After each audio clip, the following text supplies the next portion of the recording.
Okay, so I'm going to do a wrap-up recording here. Now, I'll probably do this in two recordings. The programs that I'm going to do in this one are the round to the nearest integer, the two uppercase function, Tyras Vorderman, and the numerals to text. So what I'll probably do is I'll do these three here, the round to the nearest integer, the two uppercase function, and the Tyras Vorderman in this recording.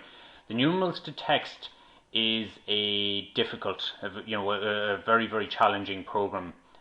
So I'm going to do that in a separate recording for you. Normally with the numerals to text, I expect that people can get a certain distance with it, but generally speaking, they need assistance to get the full thing done, and that can take quite a bit of time. So as I say, I'll do that in a separate recording. I'll work all the way through it, but I'm going to start with the round to the nearest integer, and you're asked to write a function that takes a real number as an argument. An argument is another word for a parameter. Both can be used. So it takes a real number as an argument and returns the integer closest to that number. So for example, 38.34 will be returned as 38, while 58 or 52.738 will be returned as 53. So it was rounding up in that case rather than rounding down in the previous case. Now, if you were to just put the number into an integer, it'll only round down no matter what the number is. So in the case of the 52.738 here, it would just round down to 52. So we need a system for actually changing that. So I'm going to go over to my program here, and I'm just going to write my main thing. We're supposed to write a function to do this, and then write a main function to test this. So what I'm going to do is I'm going to write the function first. I'm going to do it in the order it was asked. You don't have to if you don't want to. So I'm going to call it round is what I'm going to call it, okay?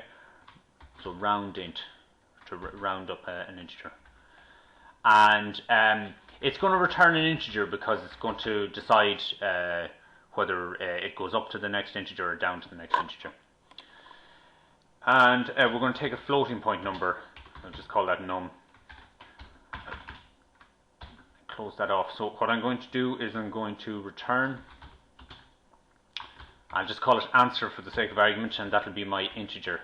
Now I'll have to actually create that integer there, so I'll create answer like that, okay? Now, when we take in a floating point number, and we have two examples there, we've got 38.34 and the 52.738. What we want to do is we want to be able to separate out the integer part, which in this one here would be 52. We want to separate that from the floating point part, which is the 0.738. It's that second part, the 0.738, that what we want to do is figure out if that's bigger than or smaller than 0.5. If it's bigger than it, we want to round up. If it's smaller than it, we want to round down. Okay. So what I'm going to do is I'm going to make a floating point variable called what do we call this? I'll call it float part, so that you know there's the floating point part of the thing, okay? So the floating point number comes in as num, and what I do is I say answer is assigned num, first of all, okay? Now, when I do that, if my number is 52.738, what will happen is the 52.738 they'll try and put that into the integer called answer. The problem is that answer can only hold the integer part, so it'll only hold the 52 and it'll lose the 0.738. So what I need to do then at that point is my num still has the number 52.738. Answer has just 52. So what I can say is float part is assigned num minus ans. Okay, so I'm going to subtract the 52 from the 52.738 in this example, and that's going to leave me with 0.738. Okay, so what I then do is I do an if statement, and I say if float part is and we'll say bigger than or equal to 0.5. Usually, if it's 0.5 or above, we consider it to round up from that point. So if it does, what I want to do is I want to take my answer, which in the current case would hold 52, and I want to increase it by 1. to make it 53. Okay. Now, what if float part is not bigger than or equal to 0.5? Well, if it isn't, I don't want to do anything because answer already contains 52, which is the rounding down value. So that should be that part done, really. All I need to do now is basically write my main function that's going to test this. So I do that as follows. I make a floating point number, and I'll call it input, just to call it something different from what we're going to get. I'll do a scanf. Might actually just have an integer here called rounded. That's going to hold the rounded integer when it comes back. So I'll do a scanf. It says please enter a floating point number.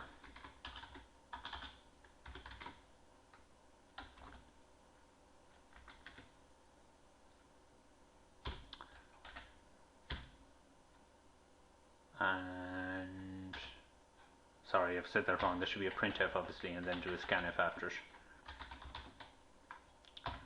So do that, and then we'll do our scanf %f because we're taking in a floating point number, and we're going to put that into input.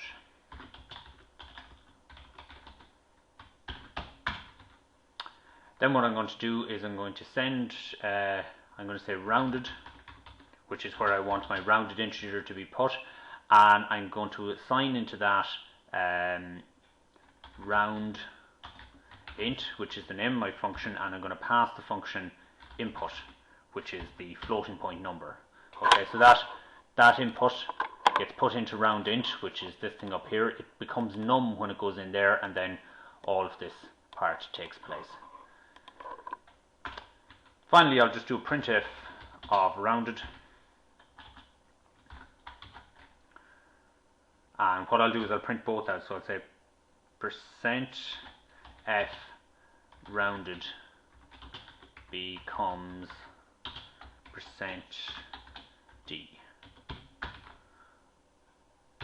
So I'll put in input first, and then that'll go into the %f, and into the %d I'll put rounded.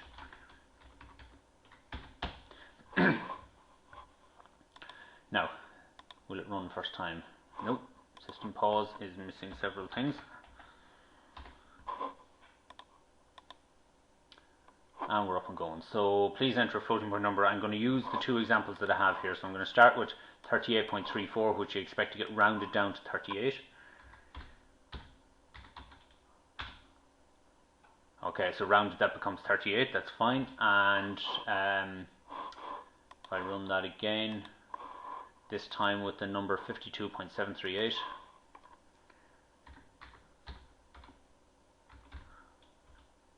And that gets rounded up to 53. You'll notice how it's changed the number from 57.738 to 57.737999. Floating point numbers can't actually hold every different possibility, and that's why we see that when we actually print out that floating point number, we see there's actually a slightly different number, the closest one to it, that they can put. But in any case, it gets rounded up to 53, so that's that program working. Okay, so for our next exercise, what we have to do is we have to write a function that takes a single character as an argument and does the following. If the character is a lowercase letter, it returns the uppercase version of it. But if it's not, it should return the character unchanged. So clearly it's going to return a character to us. Then we need to write a main function to test this. Note, there is a function in the standard library called toUpper which does this, but you're not to use it, you're to write your own. Okay, so be wary of that. So if the character is a lowercase letter, we want to change it to upper. If it's not, then we want to return it unchanged. So I'm going to write a function up the top here called toUppercase.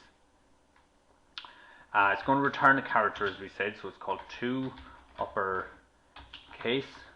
and it's going to be sent a character as well. So we'll just call this letter.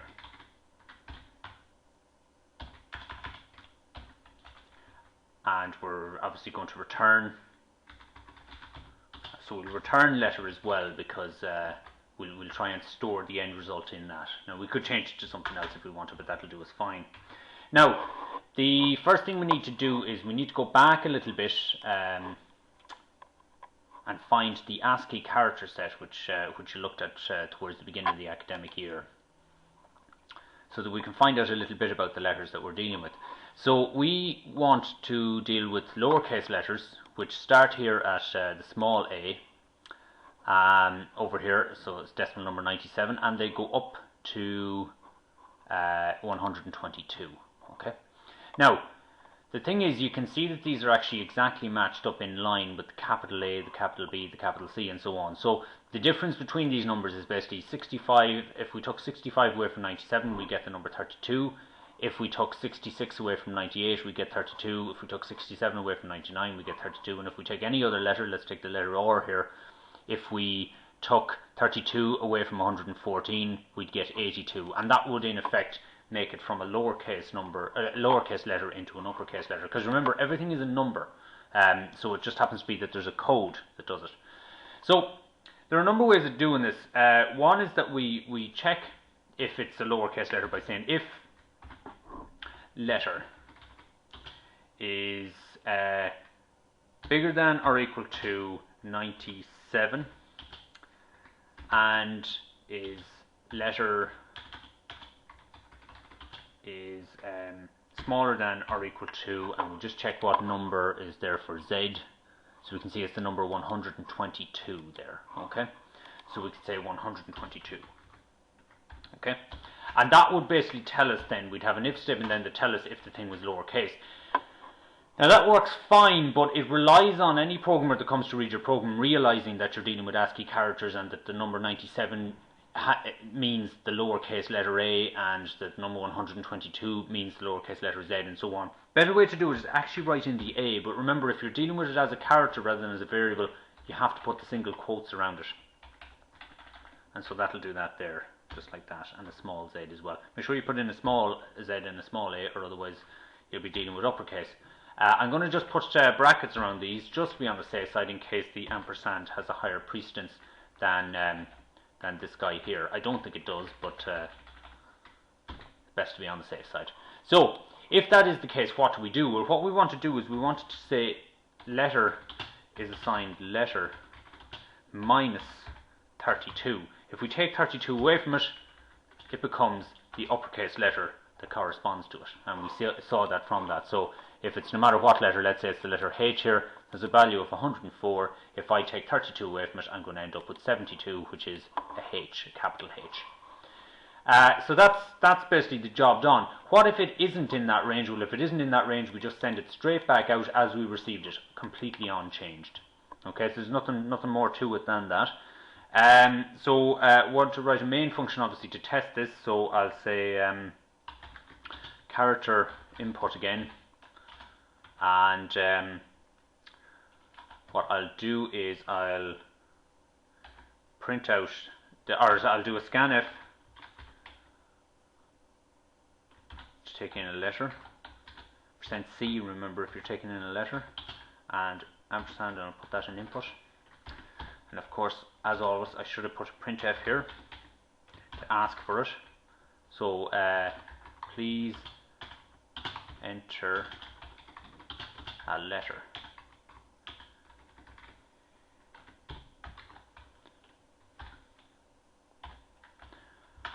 I'll do a printf down here. What I'm going to say is I'm going to say input. Actually, I'll just put it as a separate one here, character, and I'll call it new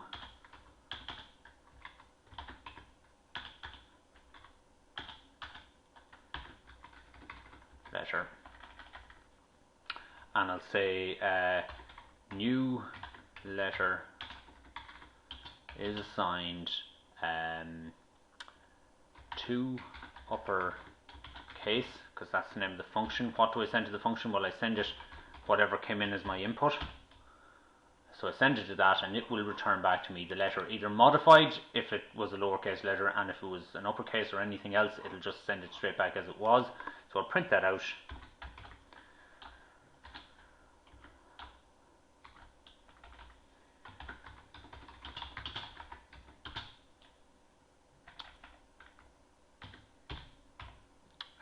comma, and I'll say new letter.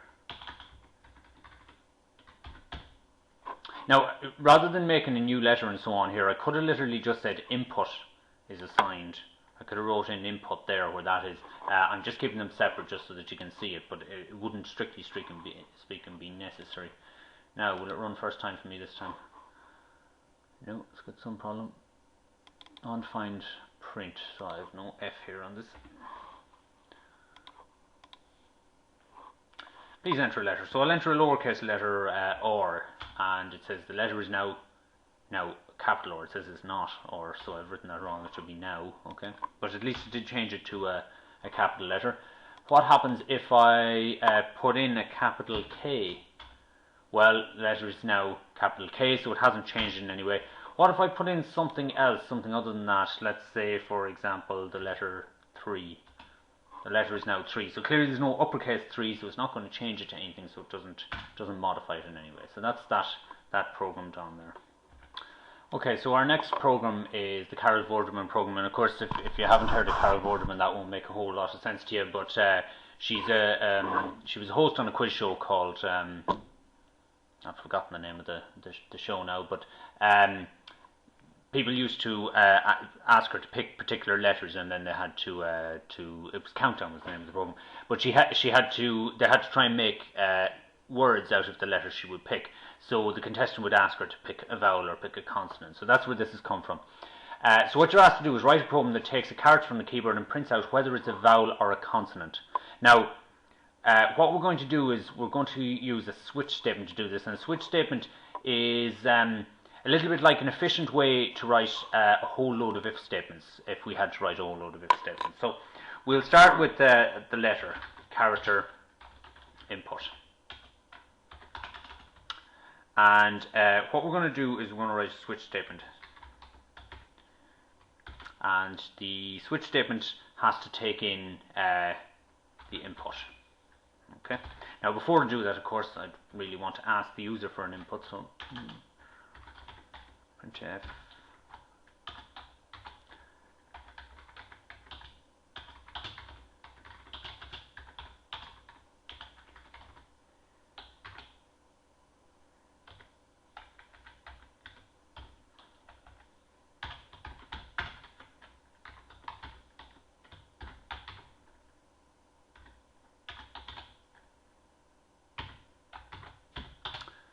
and we'll put that into input.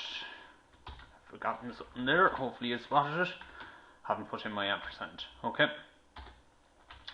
Now, so we take in our input, and what we have is we have different cases that we deal with. So case number 1 is going to be, and really, rather than checking for every letter of the alphabet, what we're going to do is we're just going to check for the 5 vowels. Okay. So if the case is that it's an A, okay.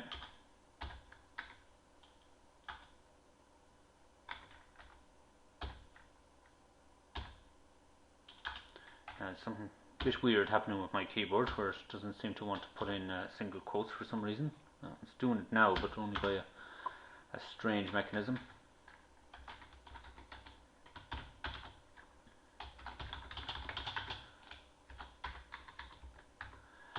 So what I'll say is, rather than this, I'll say percent %C is a vowel, so that it just puts in my variable name, and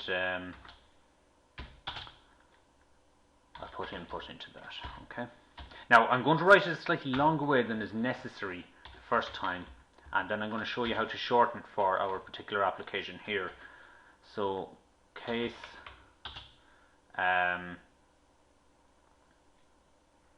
AE will be the next one.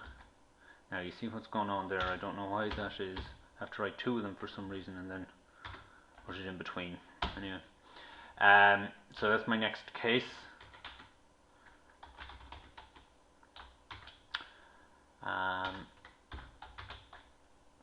And again, what I'll do is I'll just copy that section there to speed myself up.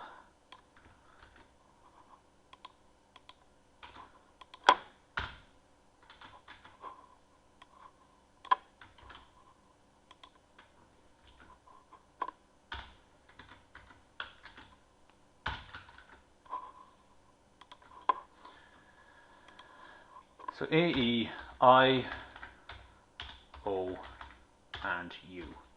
Now, we're going to assume that the person is not going to put in anything that's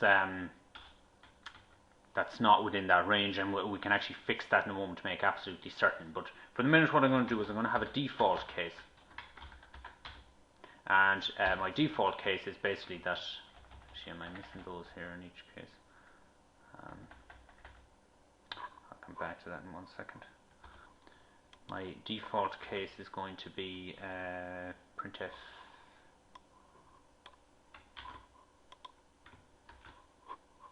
%c is a constant.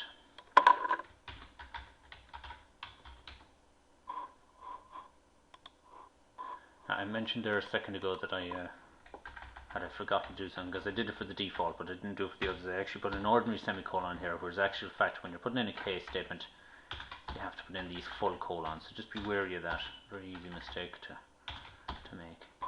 So there are different cases there. Let's give that a run as it stands. So enter letter, and I'm going to put in the letter T, and it says T is a consonant, and I'll put in the letter E, and it says E is a vowel. So we assume that that's working, but I'm going to break the system now immediately and put in a capital letter E, and it says E is a consonant because I haven't dealt with those. So I have the option of putting different putting in the capital ones as well. But in actual fact, what I can actually do is, because of the fact that all of these things have the exact same result, which wouldn't be the normal case for a switch statement. Normally a switch statement is used for ones that have different cases for each, but we've started with a very simple one here. What I can actually do is, if you have several that all will give the same answer, you can remove the stuff here and put them all in one set of cases, okay, because they all have the same answer for them, like that. So let's just try that as it stands.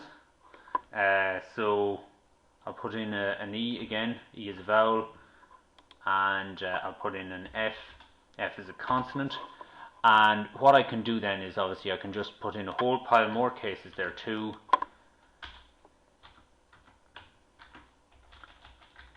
And I'll do the capital A, capital E, capital I, capital O, and capital U. And now I've handled all of those, so I can do a capital I, for example, here, and I is a vowel. And it also means that obviously if I do capital T or something like that, T is a consonant. One thing I haven't dealt with though is somebody who comes and puts in a 9 and says 9 is a consonant, and it isn't. So what I can do to deal with that is I'm going to tab each one of these out first of all to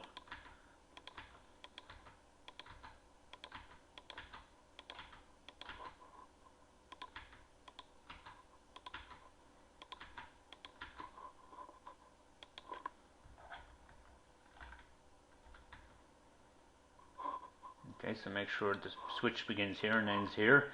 So I'm going to put an if statement around that. If, I'll write in what I'm going to put in the if in a second. I'm going to close off the if down here at that point there. So this switch statement will only happen if, and it'll only happen if input is smaller than or equal to 90. Sorry, I was about to put in the numbers again. Capital A,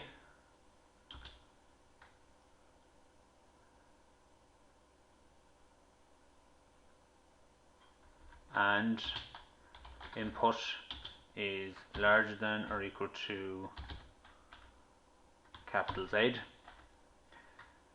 Put them all in brackets here, because it's either that for a capital letter or it's between small a and large and small z. Okay, so again, going back to our ASCII character set. Now, if it's outside of those ranges, it won't bother going into the switch statement. And so what I do under those circumstances is I say else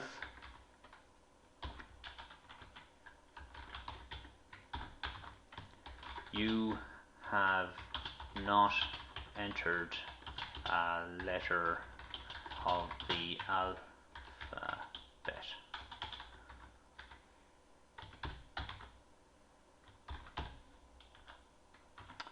close my else. Let's give that a whirl.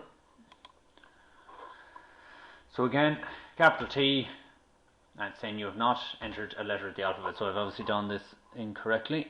Let's just check what I have. So if input is, oh, I've said smaller than, and I've done them the wrong way around. So it's bigger than or equal to capital A and smaller than or equal to Z is what I should have said, because the Z number is a larger number. So do that. So I did the exact opposite of what I wanted to do, but no matter. At least now you've seen it. Let's try it again. Capital T. T is a consonant. We'll try a lowercase letter A, and it says you have not entered a letter of the alphabet. So have I done that wrong again? So, oh, I have two Z's in here. So it's always good to test these with several letters rather than assuming that you've done the right thing. So A is a vowel, so that's fine. We'll try a capital A to make sure that the capital vowels are working. We'll try a lowercase consonant, and I'm going to go right to the edge. I'm going to call it lowercase z. Z is a consonant, that's fine. And I'm going to try the number 5, and says you've not entered a letter of the alphabet. And I'll even try something a little bit odd, like a semicolon. Again, you've not entered a letter of the alphabet. Okay, so that's how that program is done there. And I'm going to finish the recording of this, and I'm going to do the other one, which is the numerals to text. I'm going to do that in a separate recording. Okay.